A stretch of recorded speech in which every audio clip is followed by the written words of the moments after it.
Hey guys, today we're going to be talking about voicemails, to the point, precise, but it's exactly what we're looking for. So take a look, hope you enjoy, and let us know what you think. Thanks.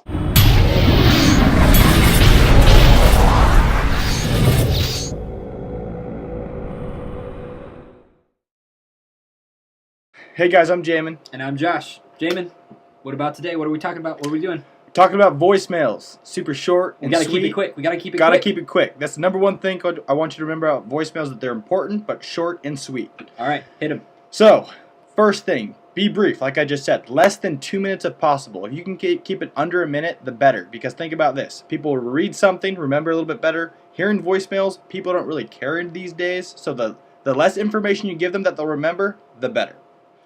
Next, also always start with the current day and time of your call. How often do you get a quick phone call where someone's like, hey, it's me, call me back? You're like, okay, unless you have an iPhone, what time is it? What number is it? When did they call? Blah, blah, blah. So, give some info.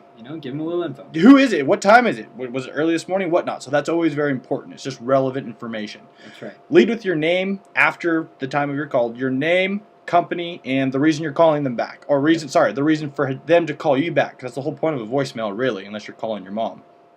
But really, the name, who you are, your company, and the reason isn't saying, hey, this is what we do. The reason is saying, hey, by the way, whether you met this person earlier or you met them or you're trying to meet them, whatever else, you're trying to give them one good reason. I'm not talking about 2, 3, or 4. One good reason to have them call you back. That's right. Lastly, always leave your cell number twice. So I would leave your cell number midway through giving them the reason to call you back, and then leave it at the end, and also give your name twice, both with the cell number earlier and the cell number twice. So they don't have to sit there and be like, oh, what was that phone number? Well, you don't want them to think about writing your information down to call you back. You want to make it easy and simple and clean. And this is all about effectiveness. About a year ago, Inc.com did an article, and it's funny. They basically outlined the method you've been using. So it's kind of crazy. The only thing that I would add, and not that you even need to add anything to that, but I think it's cool if you can have a one-sentence, hard-hitting stat of a success that you've had. So, something point. like, we did this for X that's in your industry, and we saved them X amount of money. Use hard numbers, things that you can back up, especially if your company has some case studies that they can throw around too. People love information if you can keep it short and sweet. A one-pager that you say, hey, I did this for this company, and I can send you that proof.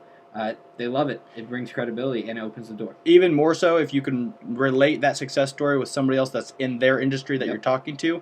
And then lastly, a piece of information I got from actually a guy that I respect that did really well in sales a while ago, is that he said, if you're calling anybody, prospect, client, or whoever else, when in doubt, leave a voicemail. Even if it's somebody like, oh, no, I'll call him back. When in doubt, just say, hey, by the way, even if it's not a big reason, just say, hey, by the way, it's so-and-so. Hope you're able to, call me back this number, whatever else. When in doubt, leave a voicemail. And it's like we're always saying, be human, be real. Be present. It's really effective. So we're going to keep this real short to show you how short that you need to be when you're on the phone to be effective. So until next time, I'm Josh. This is Jamin. We'll see you next time. Take care.